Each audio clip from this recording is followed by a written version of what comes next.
வரிசையா வந்து 3 ஹிட் கொடுத்தேன்னு ஒருத்தர் சொல்லிட்டு இருக்காரு பிரதீப் ரங்கநாதன். அவர் படம் முதல் படமே 100 கோடி ரூபாய் கலெக்ட் ஆச்சு. 2வது படம் 100 கோடி கலெக்ட். அதனாலேயே 3வது படமும் 100 கோடி கலெக்ட் சொல்ல வேண்டிய கட்டாயத்துக்கு தள்ளுறாங்க. அதோட ஒரிஜினல் விஷயம் என்ன? நிஜமாவே தியேட்டர்ல அவ்வளவு கலெக்ட் ஆச்சா இல்லையான்னு. ரஜினி கமலை விட அல்லது விஜய் அஜித்தை விட ஒரு பெரிய மெகா ஸ்டார் அவரு. 1500 ரூபா கொடுத்து டிக்கெட் வாங்க ஆரம்பிச்சதுனால தான் படம் பார்க்குறவங்க குறைஞ்சி போய் நான் வீட்டிலேயே பார்த்துக்கிட்டான்னு சொல்லிட்டு போயிட்டான். இப்போ இந்தியில் நீங்கள் என்ன படம் எடுத்தாலும் சரி 100 கோடி ரூபா கிராஸ் பண்ணிச்சுன்னா நம்ம ஊரில் எவ்வளோ டேக்ஸ் இருக்கா தெரியும். 100 கோடின்னு சொல்கிற படத்துடைய காசு 40 கோடி தான் வருமானம் உங்களுக்கு. இதுதான் தியேட்டருக்காரருக்கு இவங்களுக்கு வருமானம், ப்ரொடியூசர் வருமானம். அப்புறம் 150, 200, 10,000, 20,000 சொல்லி என்ன பிரயோஜனம்? யாரு இப்படியாக ஒரு 100 கோடி 150 கோடி இன்வெஸ்ட் பண்ணி ஒரு படம் எடுக்கிறதுக்கு ஒரு 10 சிறிய படங்கள் எடுக்கிறதுல என்ன தயக்கம்? இந்த ஆண்டினுடைய மிகச்சிறந்த படம் அப்படின்னு சொல்லி ஒரு விஷயம் எடுக்கிறோம்ல நம்ம, அதுல நிச்சயமா ஒரு 10 படம் வருஷப்படுத்துங்க. டூரிஸ்ட் மால் மிஸ் பண்ண மாட்டேன். பறந்து போன ஒரு படம் எடுக்குது. இந்த படம் வந்து அனௌன்ஸ்மெண்ட் பண்ணவொடனே எல்லாரும் சிரிச்சிட்டாங்க பயங்கரமா. இண்டஸ்ட்ரியில சினிமா தயாரிப்பாளர் காசு போடுறானா, அந்த தயாரிப்பாளர் காசு திரும்பி கிடைச்சிருச்சா? யாரும் எக்ஸ்ஆர் ஒய் எந்த தயாரிப்பாளரும், சின்ன படம் பெரிய படம்லாம் இல்ல, அந்த லாபம் எனக்கு எடுத்துட்டேன்னு சொன்னாதான் அந்த தயாரிப்பாளர் அடுத்த படத்தில் நிப்பாரிக்க.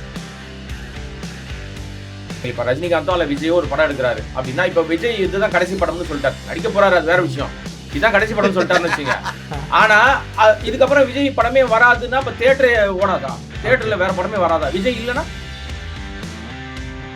11 ஒரு படம் வந்து தெலுங்கு ஹீரோ நடிச்ச, தமிழ் தெலுங்கு 2 படத்துல 2 லாங்குவேஜ் நடிச்சது. Tamil director Tamil director. இந்த படம் ஹிட் ஆஃப் தான்.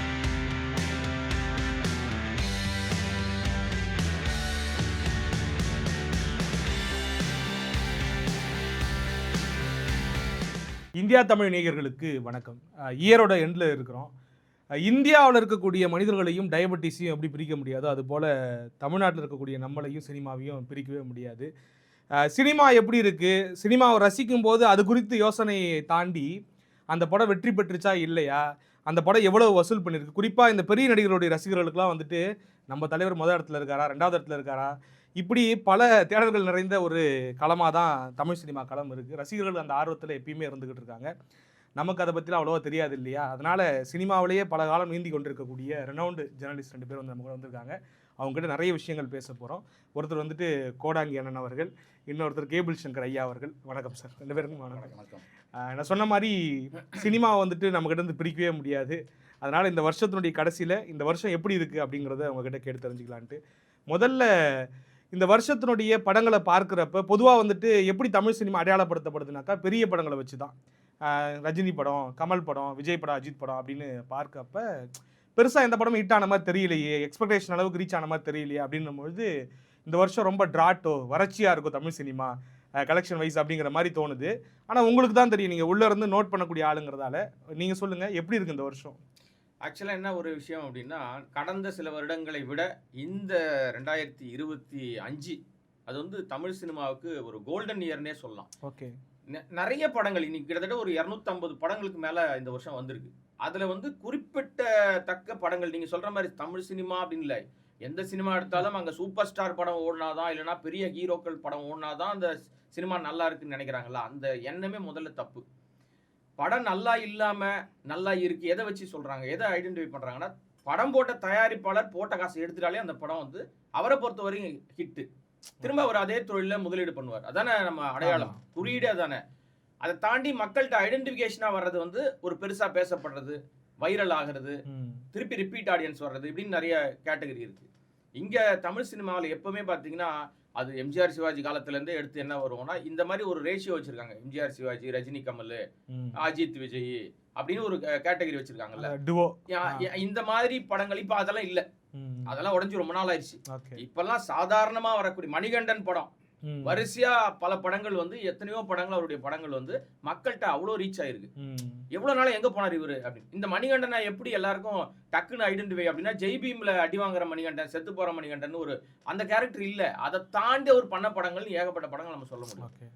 இந்த வருஷம் 25லயே எத்தனை படங்கள், சின்ன படங்கள். சின்ன படங்கள் என்னைக்குமே வந்து லாபத்தை தான் கொடுத்துருக்கு தயாரிப்பாளருக்கு. சினிமா தொழிலை காப்பாத்துறதே சின்ன படங்கள் தான்.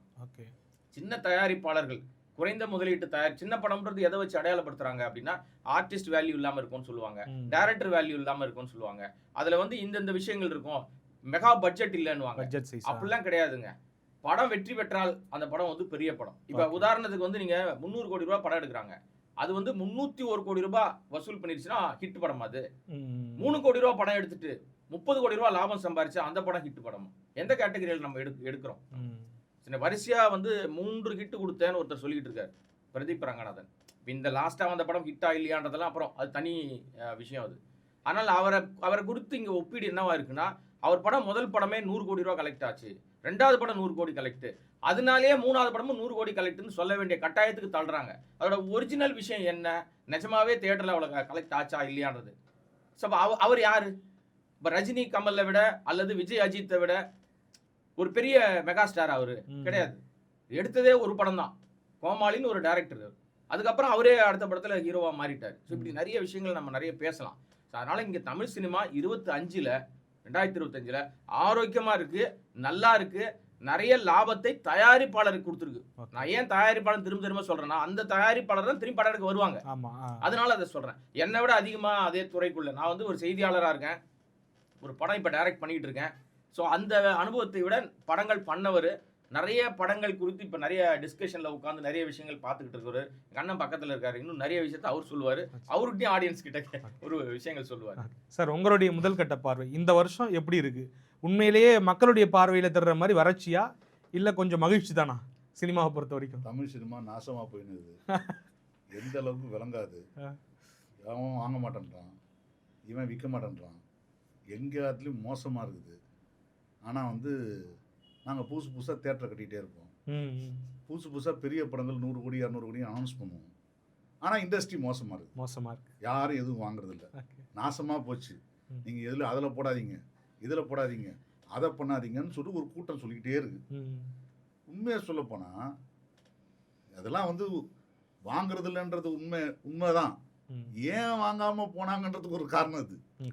நீங்கள் வந்து இப்போ ஒரு காலத்தில் வந்து சினிமா ஆரம்பித்த போது ஒரு ஹீரோ நடிப்பார், அவர் தொடர்ந்து ஒரு 3 படங்கள் ஹிட் ஆயிடுச்சுன்னா, அவர் போன படம் வந்து இவ்வளோ வசூலாயிருது, இந்த படம் இவ்வளோ வசூலாயிருது. ஸோ இப்போ அதனால் வந்து 2 படம் கன்சிஸ்டன்சியாக ஒரு நல்ல க்ரோத் இருக்குது, அவர் ஒரு 1 லட்ச ரூபா எக்ஸ்ட்ரா கேட்டால் கொடுப்பாங்க. கரெக்ட். இப்படி தான் பிஸ்னஸ் இருந்துச்சு எப்போவுமே. ஒரு ஹீரோவோட சம்பளம் அவருடைய மார்க்கெட்டில் படம் ஓடுற படங்களை வச்சு தான் சம்பளம் ஏற்றி கொடுக்கறது.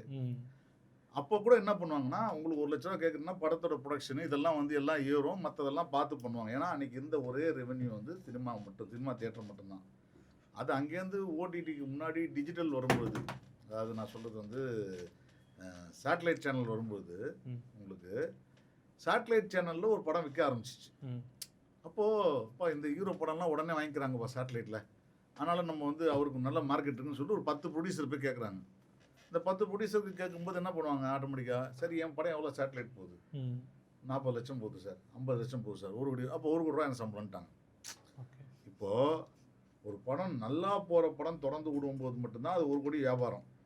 ஒரு வேளை தொடர்ந்து 2 படம் 1 கோடிக்கு போகலான்னா கூட கொடுக்க மாட்டேன்னு சொல்கிறதுக்கு தைரியம் தயாரிப்பில் இருக்கணும். அது இருக்கிறது இல்லை. திருப்பி அவர் அதே 1 கோடி தான் கேட்பாருன்னா கொண்டு போய் கொடுக்கறதுக்கு தயாராக இருக்காங்க நிறைய பேர். ஸோ அப்போ ஆட்டோமேட்டிக்காக இந்த 1 கோடி கொடுத்து அந்த சேட்டலைட் சேனலுக்கு வாங்கலைன்னா சேட்டலைட்டே வாங்குறது இல்லை. ஐயோ உலகமே அழிஞ்சு போச்சு, நாங்களாம் நாசமாக போயிட்டோம், அப்பா தப்பு எங்கே இருக்குது, இவ்வளோ உனக்கு போல, இவ்வளோதான் எனக்கு தெரியுது, 20 கோடி குறைச்சிக்கோ, முடிஞ்சு போச்சு இல்லையா? அந்த தைரியம் யாருக்கு வேணும்? தயாரிப்பாளர் இருக்கணும். அப்போது ஒரு தயாரிப்பாளர் தயாரிக்கும் பொழுது இவ்வளோ பட்ஜெட்டு, இவ்வளோ வியாபாரம் ஆகிறதுக்கான விஷயத்தை வந்து ஸ்பெகுலேஷன். சினிமா வந்து முழுக்க ஸ்பெகுலேஷனான துறை. எது நல்லா ஓடும் எது நல்லா ஓடாது யாருக்குமே தெரியாது. அப்படியான துறையில் நீங்கள் பணம் போடும்பொழுது அது எவ்வளோ கான்ஷியஸாக போடணும். ஒரு ஹீரோவுடைய வியாபாரம் மட்டுமே நம்பி, அந்த ஹீரோ படம் தியேட்டர் ரிலீஸ் பண்ணால் பாப்கார்ன் விற்கின்றதை மட்டும் நம்பி, பார்க்கிங் வருன்றதை நம்பி மட்டும் தியேட்டர் கட்டுவாங்களா? கிடையாது. அப்போது சினிமா என்னையை பொறுத்த வரைக்கும் அண்ணன் சொன்ன மாதிரி நல்லா தான் இருக்குது. ஏன் நல்லா இருக்குன்னு சொல்கிறேன், நீங்கள் கேட்ட பெரிய படங்கள் லாஸ் ஆனுச்சு, அதெல்லாம் இருக்குது. அதெல்லாம் லாஸ் ஆக தான் இந்த சிஸ்டம் கரெக்டாக வரும். நீங்கள் வருஷத்துக்கு ஒரு படம் நடிக்கிற ஒரு நடிகர் இருக்கான்னு வச்சிங்களேன், அந்த ஒரு படம் ரிலீஸ் ஆகி ஓடல, இப்போ அடுத்த வருஷம் தான் படம் பண்ணிப்பார். அப்போ போன படம் தான் ஓடல, இந்த படம் அதே படம் வரும்னு சொல்லிட்டு அவர் ஒரு வருஷத்துக்கு கழிச்சு ஏன் ஒரு வருஷம் கழிச்சு நடிக்கிறாங்க தெரியுமா? நீங்கள் அந்த மார்க்கெட் குறைஞ்சி போச்சுன்னு தெரியாது. அந்த படம் ஓடல, தொடர்ந்து நீங்கள் 3 படம் கொடுத்தா தானே 3 படம் ஓடலன்னு சொல்லுவீங்க. உங்களுக்கு வியாபாரத்தை ஃபிக்ஸ் பண்ண முடியாதுல்ல. அது படம் ஓடலப்பா, அடுத்த வருஷம் ஒரு படம் பண்ணுவோம், அந்த படம் இன்னும் பெரிய காம்பினேஷனில் வச்சுருக்கோம், அவன் பேர் இவர், நீங்கள் நானெல்லாம் சேர்ந்து நடிக்கிறோம், அப்படி இது பண்ணுறோன்னு சொல்லிட்டு ஒரு வியாபாரம் பண்ணுறாங்க. ஸோ எதிர்பார்ப்பை ஏற்படுத்தி மார்க்கெட்டிங்கில் பண்ணுறது தான் படம்னு நினைக்கிறது தான் வந்து அபத்தமான விஷயம். சீரியஸாக சொல்கிறேன். நம்பர் பிஸ்னஸ் வந்து இங்கே இருக்கிற தயாரிப்பாளர்களுக்கு மட்டும்தான் தேவையே தவிர பத்திரிகையாளர்களுக்கோ இல்லை ரசிகர்களுக்கோ நம்பரை பற்றி தேவையே இல்லை. உண்மையாக தேவையா? இந்த ஒரே ஒரு காரணத்தினால, நம்பர் பிஸ்னஸ் வச்சு ஆரம்பித்த ஒரே காரணத்தினால தான் இன்றைக்கு இந்தி திரையுலகம் நாசமாய் போய் கிடைக்குதுன்றதுக்கு ஒரே உதாரணம் இந்த நம்பர் கேம் தான். இந்த நம்பர் கேம் எப்படி ஆரம்பிச்சதுன்னு கேட்டிங்கன்னா பயங்கர காமெடியாக இருக்கும். இதற்கு முன்னாடி எல்லாம் என்ன சொல்லுவோம், 100 நாள் படம் ஓடிச்சு, 150 நாள் படம் ஓடிச்சு, 200 நாள் படம் ஓடிச்சு தான் கேள்விப்பட்டிருக்கீங்க. நீங்கள் கேள்விப்பட்டிருக்க மாட்டீங்க. பேப்பர் கட்டிங்ஸ்லாம் நாங்களாம் பார்த்துருக்கோம். 50 நாள் போனோம் டிக்கெட்டே கிடைக்கலன்னு சொன்ன காலம்லாம் இருக்குது. ஸோ அப்படியே அந்த படத்தை கொண்டாடி படம் பார்த்து படம் ஓடின தேட்டரு 1000 பேர் 10 ரூபா கொடுத்து 1 கோடி கலெக்ஷன் பண்ண காலம் இருந்துச்சு. அதை 100 பேர் 1000 ரூபா கொடுத்து கலெக்ட் பண்ணணும்னு ஆசைப்பட்ட முதல் கூஸ், அதாவது தங்க முட்டையர் வயர்த்தார்த்தாங்கனால தான் இது பிரச்சனை. இது எங்கேருந்து ஆரம்பிச்சுது? ஒரு 20 வருஷத்துக்கு முன்னாடி வந்து நார்த் இந்தியா ஃபுல்லாக மல்டிப்ளெக்ஸ் வர ஆரம்பிக்குது. ஓகே, மல்டிப்ளெக்ஸ் ஒரு செயின் ஆஃப் பெரிய கம்பெனி நிறுவனங்கள் தான் நடக்குது. அவங்ககிட்ட 150 சீட்டு 200 சீட்டு 300 சீட்டுன்னு இருக்குது. இப்போ உதாரணத்துக்கு ஏதோ ஒரு கான் இருக்காரு, அந்த கான் படத்தை முதல்ல ரிலீஸ் பண்ணுறாங்க. ஃபஸ்ட்டு ரிலீஸ் பண்ண உடனே இப்போ மல்டிப்ளெக்ஸில் வந்து ஆடியன்ஸை உள்ளே கூப்பிட்டு வரணும். எப்படி கூப்பிட்டு வரணும்? நீங்கள் எல்லாரும் வந்து நல்லா பாப்கார்ன் வைக்கிறேன்னது இல்லை, அந்த இன்ஃப்ராஸ்ட்ரக்சர் இதெல்லாம் காட்டி பாரு. அப்போ ஆளை கூட்டணும், பெரிய ஆர்டிஸ்ட் டேட் தேவையாக இருக்குது, ஒரு படம் தேவையாக இருக்குது. அப்போ அந்த படம் தேவைப்படும்போது ஒரு கானுடைய படத்தை உண்மையாக படம் நல்லா வந்து ஓடிச்சுன்னு வச்சுங்களேன், முதல் நாள் அன்றைக்கி எங்கள் படம் எங்கள் தேட்டரில் இவ்வளோ கலெக்ஷன். ஓகே, அந்த கான்செப்ட் ஆகினோன்னே இப்போ 300 கான் வராரு. ஏன் அவனுக்கு இத்தனை கோடி வந்துச்சு? நாங்கள் 350 ரூபா டிக்கெட் விற்றாங்கண்ணா, 375 ரூபா அடுத்த படம் நம்மளுது. இப்படி ஏற்றி 1500 ரூபா கொடுத்து டிக்கெட் வாங்க ஆரம்பிச்சதுனால தான் படம் பார்க்குறவங்க குறைஞ்சி போய் நான் வீட்டிலே பார்த்துக்கிட்டான்னு சொல்லிட்டு போயிட்டான். இப்போ ஹிந்தியில் நீங்கள் என்ன படம் எடுத்தாலும் சரி ஒன்றும் விற்க மாட்டேங்குது, ஓட மாட்டேங்குது. அதெல்லாம் தாண்டி இந்தி மக்களுக்கான படத்தை எடுத்தீங்கன்னா ஓடுது. இப்போ லேட்டஸ்ட்டாக வந்து துரந்தர் எடுத்துங்க, ஓகே, 800 கோடி ரூபாய்கிட்ட வருது. அநேகமாக புஷ்பா 2 தாண்டிட படம் அதான். ஓகே. ஸோ இந்த நம்பர் கேமை இப்படி ஆரம்பிச்சது இவங்க எல்லாருக்கும் ஒரு காலத்தில் வந்து அது ஒன்றும் உங்களுக்கு தெரிஞ்ச மாதிரி சொல்லணும்னு வச்சிங்களேன். 9 மணி ஷோ காலையில் போடுவாங்க, இல்லை 6 மணி ஷோ போடுவாங்க ஒரு தேட்டரில். அது வந்து முன்னாடி வந்து கமல், ரஜினி, அந்த மாதிரி அஜித், விஜய் படங்கள் ரசிகர் படம் இருந்துச்சு. இப்போ அடுத்து ஒருத்தர் வரக்கூடிய ஒருத்தருக்கு போடணுன்னா உடனே அவர் என்ன பண்ணுறாருன்னா, எனக்கு ஒரு 6 மணி ஷோ போடுங்க ஒரு போட்டு இவங்களே டிக்கெட் வாங்கி அந்த தேட்டரில் வாசலில் ஃபுல்லப் பண்ணி பார்த்தியா அப்படின்னு சொல்லிட்டு காட்டுறதுக்கு. இதுதான் அந்த பாக்ஸ் ஆஃபீஸ் நம்பரே. இந்த நம்பர் எல்லாமே 100% ஃபேக். ஓகே, இன்னி வரைக்கும் 100 கோடின்னு அனௌன்ஸ் பண்ண படங்கள், பல படங்கள் 85-90 தான் பண்ணிடுது. அப்போ இந்த வடை சுடுறதுன்னு சொல்கிறாங்களே, அது உண்மைதானா? வடை 100% இல்லை. வடை சட்டியிலேருந்து வரதுக்கு முன்னாடியே சுட்டு தான் எடுத்துன்னு வருவாங்க, ரெடிமேடாக வடை வச்சுருக்காங்க. ஓகே, நான் நினச்சிக்கிட்டு இருந்தேன் சோஷியல் மீடியாவில் ஃபேன்ஸ் தான் சொல்கிறாங்கன்னு. இல்லைங்க, சினிமா இருக்கவங்களே பல பேரே வந்து வடை சொல்கிறாங்க, அவங்களுக்கே தெரியுங்க, அவங்களுக்கே தெரியும். ஓகே, என்ன பிரச்சனைனா, சரி ஓகே, இப்போ நான் ஒரு ஒரு ஒரு ரொம்ப வருஷத்துக்கு முன்னாடி ஒரு தயாரிப்பாளர், பெரிய தயாரிப்பாளர், ஒரு 100 குட்டி படத்தோட சக்ஸஸ் மீட்டில் மாற்றோம். அதான் அவர் அந்த வாரத்தில் ஒரு படம் ரிலீஸ் பண்ணி அந்த படம் கலெக்ஷன்லாம் ரிப்போர்ட் போடுறாரு. அந்த படம் ஹிட்டாச்சு. அந்த படத்தோடுக்கு பதிலாக 100 குட்டி படம், ஒரு சின்ன பட்ஜெட் படம் ஹிட்டாயிடுச்சு. அதுக்கு சக்ஸஸ் பார்ட்டி, அந்த சக்ஸஸ் பார்ட்டியில் சந்திக்கிறோம். என்னென்னா ஒரு நாள் ஆளை காணுன்னு கேட்டால், இல்லை ஒரு 2 வாரமாக பயங்கரமாக ரைடு, இன்கம் டேக்ஸ் ரைடுன்னாரு. சரி, நான் எவ்வளோ ஆச்சு கிராஸ்ன்றேன். அந்த கிராஸ் வந்து முதல்ல ட்விட்டரில் ஒரு அனௌன்ஸ் பண்ணுறாரு. ஒரு அன்றைக்கே வந்து அந்த ஒரு 15 கோடி கிராஸ்ன்றாரு. நான் 15 கோடியா காசு அப்படின்னு போட்டேன்னா, அட போ சங்கர் அப்படின்னு சொல்லிட்டு என்ன சொன்னார்னா, நான் அவர்கிட்ட சொன்னேன், இந்த மாதிரி 15 கோடிக்கு போட ரைடு வராமல் தான் போவாங்க. கரெக்ட். நீங்கள் சொல்லும் போதே அந்த ப்ரொடியூசர் யாரும் லைட்டாக எனக்கு தட்டுப்படுது. சோலோ ப்ரொடியூசர் நினைக்கிறேன், கார்பரேட் இல்லாமல். இல்லை கார்பரேட் ஆனால் ஆயிட்டாரு. இல்லை சொல்கிறேன் என்னன்னா, அவங்க என்ன சொல்கிறாங்கன்னா ஹீரோக்கள் வந்து இந்த ஹீரோ இந்த வந்து எனக்கு 100 கோடின்னு சொல்லுங்கள், 500 கோடி அனௌன்ஸ் சொல்லுங்க. அனௌன்ஸ் பண்ணுங்கன்னு சொல்கிறாங்க. சரி, இப்போ இது ஒரு பெரிய ஹீரோக்களை வந்து சாட்டிஸ்ஃபை பண்ணுறதுக்கு மட்டும் அடுத்த படம் டேட் வாங்குறதுக்கு மட்டும். எனக்கு அந்த புள்ளியில தான் ஒரு கேள்வி என்னன்னாக்கா, இப்போ ஹீரோ சாட்டிஸ்ஃபை பண்ணுறேன் அப்படின்னு சொல்லிட்டு இவங்க நம்பர்ஸை பெருசாக சொல்லிடுறாங்க இல்லையா? அடுத்தடுத்த படத்துக்கு அவங்க கண்மூடித்தனமாக நீங்கள் சொல்கிற மாதிரி அந்த கிராப்புங்கிறது எப்படி ஏறுதுனாக்கா, இப்போ 100 கோடி சம்பளம் வாங்குற ஆள் வந்து 120 கோடி, அது ஒரு பெரிய நம்பராக மாறுது. 120 கோடி 150 கோடி அப்படின்னு கடத்திக்கிட்டு போகிறாங்க. நீங்கள் சொன்ன மாதிரி அந்த 2 பேருக்கு இடையிலான போட்டி, ரஜினி கமல், விஜய் அஜித், அவர் சம்பளம் ஏற்றுறாரா, அவர் பிஸ்னஸ் என்னவாக இருந்தாலும் பரவாயில்ல, அவர் என்னுடைய போட்டியாளர், எனக்கு சம்பளத்தை அதே அளவு கொடுங்க. இந்த போட்டி இருக்குது, இந்த போட்டி இவங்களே உருவாக்கி கொடுத்துட்றாங்க. ஆனாலும் திருப்பி அவங்க கிட்ட போய் ப்ரொடியூசர் நிற்கிறதுக்கான காரணம் குனியறது யாரு? அதான் கேட்குறேன். ஏன் திரும்ப என்ன சொன்னீங்களே கடைசியா? தயாரிப்பாளர் தான். நீங்க இல்ல அதை உருவாக்கி விட்டுட்டு திரும்பி அவங்க கிட்டே போய் நிக்கிறாங்க, நமக்கு பெரிய லாபகரமா அந்த படம் அமையல அப்படின்னு. ஒரு விஷயம் ஒன்று இருக்குங்க, ஒரு விஷயம் யோசிக்கணும். பெரிய நடிகர்கள் வச்சு நடிக்கிற படங்கள்ல ஒரு லாபம் இருக்கு. ஓகே, என்ன லாபம்னா, நான் வந்து இந்த படத்தை இவருக்கு ஒரு சம்பளம், இவருக்கு இவ்வளோ சம்பளம் எல்லாம் கொடுத்து ஒரு 100 கோடிக்கு ஒரு படம் தயாரிக்கணும்னு சொன்னா, ஒரு மினிமம் கேரண்டியா, நான் சொல்றது மினிமம் கேரண்டியா ஒரு 40% 45% வியாபாரம் ஆயிடும். ஓகே, நான் சொல்றது இப்போ சேட்டலைட் டிஜிட்டல் விற்கல, ஓகே, அது விற்காம நான் சொல்றது ஒரு 30% வியாபாரம் ஆயிடும்.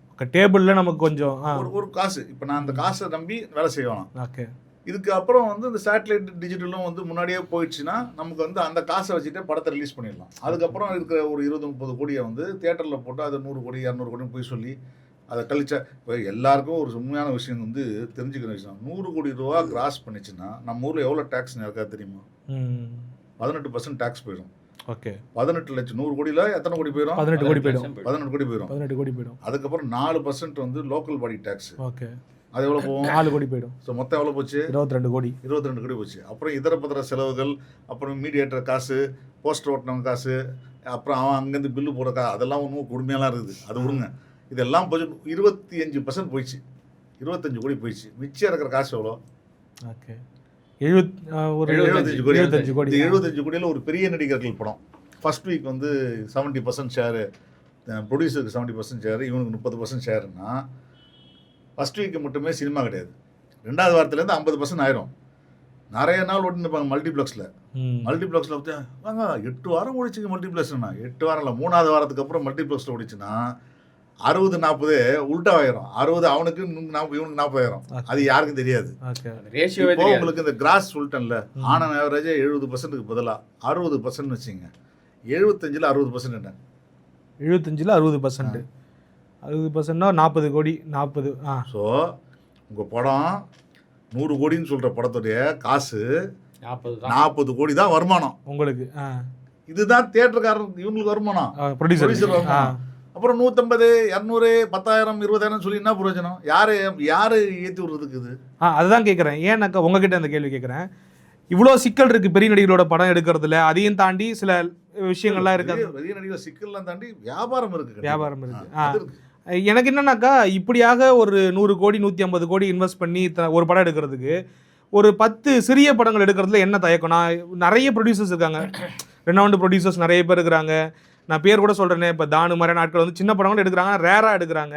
அந்த மாதிரி நிறைய சினிமாவிலே இருக்கக்கூடிய ப்ரொடியூசர்ஸ் ஏன் தயங்குறாங்க? கார்பரேட்டை தாண்டி நான் கேட்குறேன். இல்லை தயங்குறதுன்னு கிடையாது. அவங்க வந்து என்னென்னா, இப்போ ஒரு கட்டத்தில் வந்து நின்றுட்டாங்க. அவங்க இந்த இடத்துல நின்றுட்ட பிறகு அவங்கள பொறுத்த வரைக்கும் இதுதான் மார்க்கெட்டு, இந்த மார்க்கெட்டை நம்ம தான் ஃபிக்ஸ் பண்ணுறோம். இப்போ சில தயாரிப்பாளர்கள், நான் பேர் சொல்ல விரும்பல, எல்லார்ட்டையும் நம்ம நல்லா பழகிறதுனால, சில தயாரிப்பு ஒரு படம் ஓடிடுச்சு அப்படின்னு சொன்னால் ஒரு இயக்குனர் வந்து அவர் வந்து எடுத்த படத்தில் இந்த படம் நல்லா இருக்குது அப்படின்னோடனே இரவோடு இரவாக அந்த இயக்குனர் வந்து ஃபிக்ஸ் பண்ணுறதுக்காக போவாங்க. போயிட்டு அவருக்கு ஒரு சம்பளத்தை அவர் ஆக்சுவலாக வாங்கின சம்பளம் ரொம்ப மோசமாக இருக்கும், ரொம்ப கம்மியாக இருக்கும். இவங்க ஒரு பெரிய தொகையை, அந்த தொகையை அட்வான்ஸாக கொடுத்துட்டு வந்துடுவாங்க. அப்போ அந்த இயக்குனர் அடுத்த கட்டத்துக்கு போகும்போது முதல் படம் மாதிரி ஒர்க் பண்ணவே மாட்டார். படத்துல உயிரை கொடுத்து வேலை பார்த்துருப்பாரு. இந்த படம் வந்து ஒரு ஃப்ரேமும் செதுக்கி பண்ணிருப்பாரு. படம் வந்து பெருசா போயிருந்திருக்கும். அடுத்த படத்துல இவரை சம்பளம் கொடுத்து அவரை வந்து குளிப்பாட்டிட்ட உடனே அவருடைய நோக்கம் என்னவா இருக்கணும்? நம்ம வந்து ஒரு மார்க்கெட்ல நின்றுட்டோம், ஒரு ஐடென்டிஃபிகேஷன் ஆயிட்டோம், ஒரு ஐக்கானா மாறிட்டோம். அப்ப நாம என்ன வேணா பண்ணலான்னு மெனக்கெடுதல குறைச்சிக்கிட்டு மெத்தனை போக்கா மாறும்போது அந்த ப்ராஜெக்ட் வந்து சரியா வராது. ஆனா இவங்க செலவு பண்ண தொகை அதை விட பெரிய மடங்கா இருக்கும் தயாரிப்பாளருக்கு. சின்ன படங்களை ஏன் எடுக்க மாட்டேங்கிறாங்கன்னா, சின்ன படங்களுக்கு எடுத்தா யார் அதை ப்ரொமோட் பண்றதுன்னு ஒன்று இருக்கு. இங்க வந்து ஆடியன்ஸ் கிட்ட வந்து நீங்க ஒரு படம் எடுத்திருக்கீங்கன்னு சொல்வதற்கு ஆடியன்ஸ்க்கு தெரிஞ்சாதான் உள்ள வந்து பார்ப்பான். மவுத் டாக்னு ஒன்று இருந்தது முன்னாடிலாம், வேர்ட் ஆஃப் மவுத் இருந்துச்சு. அது வந்து இப்போ இல்லை சுத்தமாவே. ஆனா அதையும் தாண்டி வரக்கூடிய படங்கள் இருக்கு. இப்போ அயோத்தின்னு ஒரு படம் வந்துச்சு. அந்த படம் வர்றதுக்கு முன்னாடி வரைக்கும் பெருசா தெரியாது. இப்போ எங்களை மாதிரி ஒரு சிலருக்கு தெரியும் அந்த படம் ஒன்று வரப்போது, ஒரு இன்சிடென்ட் எடுக்கிறாங்க அப்படிலாம் தெரியும். ஆனா பெருசா யாருக்குமே தெரியாது. அந்த படம் எடுத்து ரிலீஸ் பண்ண பிறகு படம் நல்லா இருக்குன்னு எல்லாருமே பேச ஆரம்பிச்ச பிறகு திரும்ப ஒரு வாரம் 10 நாள் கழிச்சு அந்த படத்துக்கு போலான்னு நினைக்கும் போது தேட்டர்ல இல்லை, தூக்கிட்டாங்க. அப்புறம் அது ஓடிடிக்கு போகுது. எடுத்ததை விட அவருக்கு வந்து லாபமா இல்லையான்றது அவருக்கே அது தெரியும், இப்போ எல்லாருக்குமே தெரியும். அதுக்கப்புறம் அந்த மாதிரி நிறைய படங்கள் நம்ம சொல்ல முடியும். இப்போ டூரிஸ்ட் ஃபேமிலின்னு ஒரு படம் வந்துச்சு. இந்த ஆண்டினுடைய மிகச்சிறந்த படம் அப்படின்னு சொல்லி ஒரு விஷயம் எடுக்கிறோம்ல நம்ம, அதில் நிச்சயமா ஒரு 10 படம் வருஷப்படுத்துறீங்க, டூரிஸ்ட் ஃபேமிலி மிஸ் பண்ண மாட்டீங்க. பறந்து போன ஒரு படம் எடுக்குது. இந்த படம் வந்து அனௌன்ஸ்மெண்ட் பண்ணவொடனே எல்லாரும் சிரிச்சிட்டாங்க பயங்கரமா. ஏன் சிரிச்சாங்க அப்படின்னா, நம்ம இயக்குனர் ஒரு டைப்பா இருப்பார், அதில் நடிக்கிற ஹீரோ ஒரு டைப்பா இருப்பார். ரெட்டை மாட்டு வண்டி போகுதுன்னு வச்சுங்களேன், 2 மாடும் ஒன்னாதான் அந்த வண்டி போய் சேரும். இப்படி புரிஞ்சுக்கலாமா? பசு மாடையும் காளை மாடையும் சேர்த்து போட்டுனா மாதிரி அது எப்படி வேணா புரிஞ்சுக்கலாம். இப்ப அந்த 2 மாட்டையுமே கரெக்டா ஓட்டிட்டு போற ஒரு விஷயம் இருக்குல்ல, அதான் மைய கரு ஒரு விஷயம். சிவா வந்து கருத்து சொன்னா யாராவது நம்புவாங்களா? சிவான்றது நம்ம மிர்ச்சி சிவாவை சொல்றேன். கருத்து சொன்னா யாராவது நம்புவாங்களா? சிரிச்சிருவாங்க எல்லாரும். ஏன்னா அவர் அந்த மாதிரி சிரிப்பு போலீஸாவே வந்துட்டாரு. அவரை எடுத்துட்டு போய் நீ வந்து இந்த இயக்குனர்கிட்ட விட்டீங்கன்னா, இவர் வந்து எப்பவுமே பயங்கரமா கட்டுறது தமிழ்னு ஆரம்பிச்சு நம்ம கண்ணீர் வர வச்சவர். அப்படி ஒரு மிக ஒரு விஷயம். வேற ஒரு டைமென்ஷன்ல இருக்கிறவர். 2 பேரையும் எது ஒரு புள்ளியில சேர்க்குது, அதை மக்கள்கிட்ட எடுத்துட்டு வந்து சேர்க்கறாங்க. அது ஒரு பெரிய ஓடிடி நிறுவனம் அதை வந்து நம்பி இறக்குது.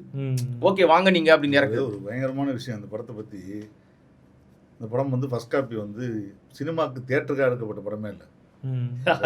ஆமாமா, அது ஓடிடிக்கு ஒரிஜினலுக்காக எடுக்கப்பட்ட படம். ஆமா ஆமா. இதற்கு முன்னாடி வந்த போன வருஷம் வந்த நம்ம மாரி செல்வராஜுடைய வாழை வந்து அதே போல ஓடிடிக்காக எடுக்கப்பட்டது. அதை ஒரு விலை கொடுத்து தமிழ்நாடு தியேட்டர்கள் ரிலீஸ்க்கு மட்டும் வாங்கி அது மிகப்பெரிய வெற்றியானதுனால இந்த படமும் அது மாதிரி நம்ம பண்ணலாம்னு சொல்லிட்டு பிளான் பண்ணி தான் அந்த படம் தான் கிட்டத்தட்ட ஒரு 2.5 குடிக்கிட்ட அது மாதிரி கொடுத்து தான் வாங்கினாங்க தியேட்டர்கள் மட்டுமே. அந்த படம் வெற்றி படமா தோல்வி படமா? இல்லை, எனக்கு படம் பிடிச்சிருந்தது, ஆனால் வெற்றி படமா தோல்வி படமா தெரியல. அதுதான் இப்போ நம்ம சொல்லணும். ஏன்னா இப்போ எல்லாருக்குமே அந்த படம் பார்வை இப்போ இன்னைக்கு அவார்டு கூட வாங்குதுங்க இன்டர்நேஷனல் ஃபெஸ்டிவல்ல. அந்த படத்துக்கு வந்து அந்த படம் வந்து ப்ரொமோஷன் பண்றதுக்கு நான் வந்து ராம் சார்கிட்ட போய் பேசி, சிவாட்ட பேசி ஊரா கிளம்புங்க இந்த படத்தை இப்படி பண்ணாதான் பண்ண முடியும்னு சொல்லி தொட்டு விட்டு அமைச்சேன். நாங்கள் நேத்தி கூட விருது வாங்கினாரு, மெசேஜ் போட்டார், வாழ்த்துக்கள் போட்டேன். நல்ல படம், நீங்கள் அதை கொண்டு போய் சேர்க்கறதுன்னு முடிவு இருக்குது. ஸோ அந்த வேலையை நம்ம பண்ணி தான் தீர வேண்டிய கட்டாயத்தில் இருக்கும். அந்த படம் நம்ப மாட்டீங்க, நிறைய பேருக்கு பிடிச்சது, நிறைய பேருக்கு பிடிக்காம, விமர்சனங்கள் 1000 இருக்கட்டும். நான் வந்து 7.3 crores கிராஸ். ஓகே, இப்போது ஹாட் ஸ்டார் வந்து மொத்தமாக படத்தை எடுத்துட்டாங்க. அவங்கள பொறுத்த வரைக்கும் தியேட்டர்களுக்கு வித்தது இல்லையா, அதுவே லாபம் தான். அவங்களுக்கு ஓகேவா, அவங்க கேபிளே முடிஞ்சிருச்சு. அவங்க எடுத்ததே ஓடிடிக்காக தான். ஓடிடில போட போறாங்க. தியேட்டர்ல ஓடுனதுக்கு அப்புறம் இன்னும் 10 பேர் பார்க்க போறாங்க. அதனால எக்ஸ்ட்ரா ஒரு 10 பேர் வருவாங்க. இதுல நீங்க நான் சொன்ன மாதிரி 7 கோடி ரூபா கிராஸ்ல இப்போ நீங்க சொன்ன நான் சொன்ன கலெக்ட் 25% போச்சுன்னா 50-50 ஷேர்னு வச்சா கூட போட்ட காசு வந்துருச்சா இல்லையா? வந்துருச்சு. இப்போ இந்த படம் லாபகரமான படமா இல்லையா? நிச்சயமா லாபகரமான படம். அப்போ நீங்க இந்த படத்தை நீங்க ஏன் வந்து படங்களே ஓடல, சினிமா முடிஞ்சு போச்சு அப்படின்னு எப்படி சொல்றீங்க? இந்த மாதிரி நான் வந்து 30 படங்கள்கிட்ட நான் லிஸ்ட் எடுத்து வச்சிருக்கேன். எல்லா படங்களும் லாபகரமான படங்கள். ஓகே, இன்னைக்கு பெரிய தயாரிப்பாளர்களை தாண்டி ஒரு சில பேர் இருக்காங்க. இன்னைக்கு வந்து இண்டஸ்ட்ரியை அவங்க வைக்கிறது தான் அப்படின்ற மாதிரி மோனோபோலியா ஒரு சில பேர் பேசும்போது அவங்க என்ன சொல்றாங்கன்னா, இண்டஸ்ட்ரியில பெரிய ஆட்கள் படம் ஓடணும், அதான் ரஜினி படம் ஓடணும், அஜித் படம் ஓடணும், விஜய் படம் ஓடணும், கமல் படம் ஓடனா மட்டும்தான் இந்த வருஷம் வந்து ஃபுல்ஃபில் ஆச்சு அப்படின்ற மாதிரி அவங்க பேசுவாங்க. ஏன்னா தியேட்டருக்கு அப்போ தான் கும்பலா கூட்டம் வரும். அண்ணன் சொன்ன மாதிரி அது பாப்கார்னை நம்பியோ, இல்லைனா வந்து சைக்கிள் டோக்கனை நம்பியோ, 2 வீலர் டோக்கனை, கார் டோக்கனை நம்பியோ அப்படிலாம் இல்லை. இண்டஸ்ட்ரியில சினிமா தயாரிப்பாளர் காசு போடுறானா, அந்த தயாரிப்பாளர் காசு திரும்பி கிடைச்சிருச்சா, யாரோ XRY எந்த தயாரிப்பாளரோ, சின்ன படம் பெரிய படம்லாம் இல்லை, அந்த லாபம் எனக்கு எடுத்துட்டேன்னு சொன்னாதான் அந்த தயாரிப்பாளர் அடுத்த படத்தில் நிற்பாருங்க. இப்போ படம் எடுக்கிறார், மர்மர்னு ஒரு படம் வந்துச்சு. எவ்வளோ பட்ஜெட் இருக்கும் தெரியல, பொய்யா சொன்னால் 1 கோடி, இல்லைன்னா ஒரு 40-50 லட்ச ரூபா இவ்வளோதான். மர்மருடைய வெற்றியை பற்றி இன்ஸ்டாகிராம் ஸ்கேமு அப்படிலாம் இருந்துச்சு. ஓகே, அதெல்லாம் ஓகே இருந்துட்டு போச்சு. எந்த இன்ஸ்டாகிராம் ஸ்கேம்னால அந்த படம் வந்து கலெக்ஷன் எவ்வளோ பண்ணிச்சோ அதை விட திங்கக்கிழமைலேருந்து அது நல்லா இல்லைன்னு சொல்லி வீடியோ போட்டு நீங்கள் காசு வாங்கி விமர்சனம் பண்ணுறீங்கன்னு சொல்லிட்டு போட்டு காலியாச்சு.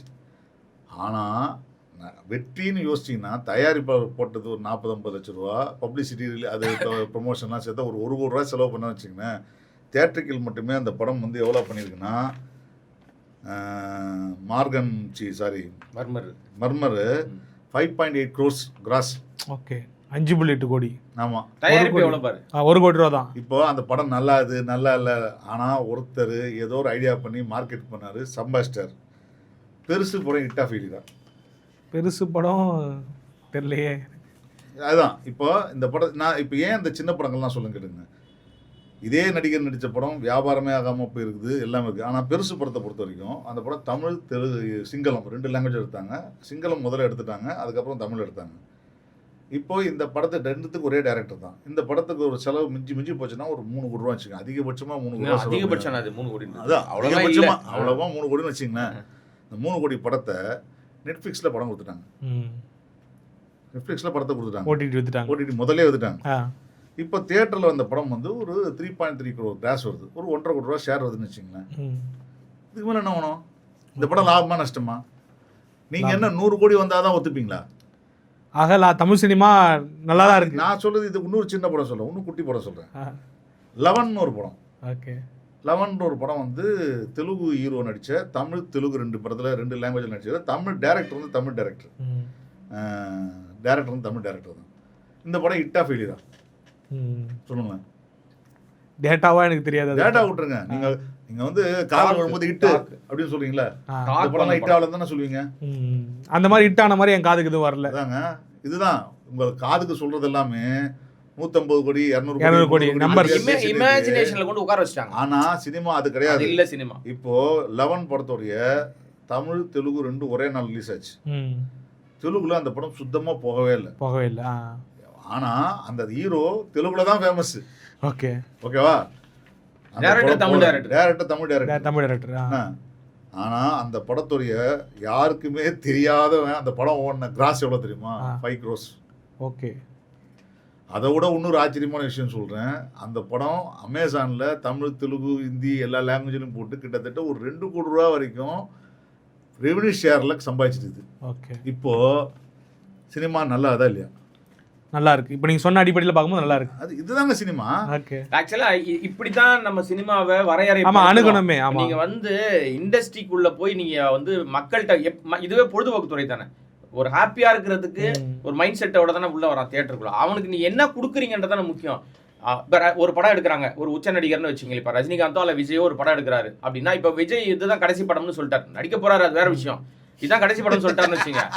ஆனா இதுக்கப்புறம் விஜய் படமே வராதுன்னா இப்ப தியேட்டர் ஓடாதா? தியேட்டர்ல வேற படமே வராதா? விஜய் இல்லைன்னா இப்போ எம்ஜிஆர் சிவாஜி காலத்துக்கு அப்புறம் சினிமால யாருமே இல்லையா? அப்ப ரஜினி கமல்னு வரலையா? அதுக்கப்புறம் விஜய் அஜித்னு வரலையா? அதுக்கப்புறம் தனுஷ் சிம்புன்னு வரலையா? அப்புறம் கார்த்தி வரலையா? சூர்யா வரலையா? சிவகார்த்தின் வரல? வரிசைப்படுத்திட்டே இருந்தா ஹீரோக்கள் வந்துட்டு தானே இன்னைக்கு நம்ம பிரதீப் ரங்கநாதன் வரைக்கும் வந்து நிக்கிறாங்கல்ல, அடுத்தடுத்து வந்துகிட்டே இருக்காங்கல்ல. அதனால சினிமா இருக்கதான் செய்யும். ஓகே, நான் இப்படி புரிஞ்சு இன்னொரு விஷயம் இன்னொரு ஸ்டேட்மெண்ட் ஒன்று சொல்றேன். எல்லா ஹீரோக்களும் வீட்டில் இருக்காங்க, சும்மா உட்காந்துருக்காங்க, படமே இல்லை அப்படின்னு சொல்றாங்க.